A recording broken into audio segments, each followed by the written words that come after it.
While the community is debating the development of what the Jaguars call the stadium of the future, I think we need to step up and really pay the bill. Stadiums never do anything good for the poor neighborhoods that they put themselves in.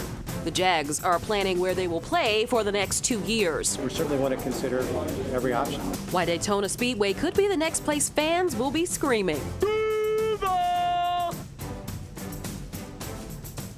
And we went to Daytona Speedway to check out the team's potential home for the next 2 years.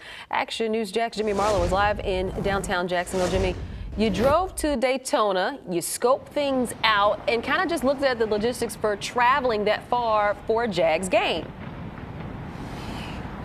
Yeah, Tanika, my photographer colleague Jack and I, we did make the round trip to Daytona and back. It was nearly a 3-hour round trip. And while in the area, we spoke with many folks that live in the area. And we actually came across one Jaguars fan who lives in Fernandina Beach. And he says that no matter what, he will make that drive to Daytona without a second thought. As negotiations and preparations for the Stadium of the Future in Jacksonville continue to evolve, the Jags could end up playing home games outside of the River City. One temporary landing spot could be the Daytona International Speedway with a seating capacity of over 100,000. All right, now I'm here at TIAA Bank Field, and Google Maps says that it's going to take us about an hour and a half to travel the 92 miles from TIAA Bank Field to the Daytona International Speedway. Let's see how long that takes in real time, also given Friday afternoon rush hour traffic. If the Jags do choose to play in Daytona, the travel is what fans would have to contend with. It's a straight shot down I-95, yes, but that means spending more money on gas, and fans would have to leave home much earlier than normal to find parking and even earlier for tailgating.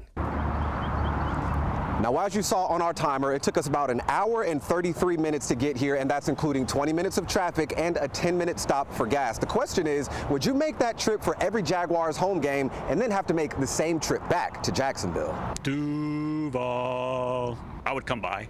I would do it. Craig Golish has been a Jags fan and season ticket holder for nearly 28 years. He says that he would make the trip for every home game, but admits that there are other factors that may deter other fans from making the trip. Do you think that the distance would discourage some people from coming to games? I would think so. Also, the speedway set up to watch the game is going to be a little different also. I would see people going to Gainesville more than I would here. Now, the Jaguars are continuing to hold their huddles across the city to gauge local support for the stadium renovations and for the proposed entertainment district as well. But there are many negotiations and many plans that need to be made final before we actually know what is going to happen with the stadium and where the Jags will play. But of course, as new details become available, we will bring those to you on air and online on actionnewsjax.com. But for now, I'm live in downtown at TIAA Bank Field. I'm Jimmy Marlowe for Action News Jax.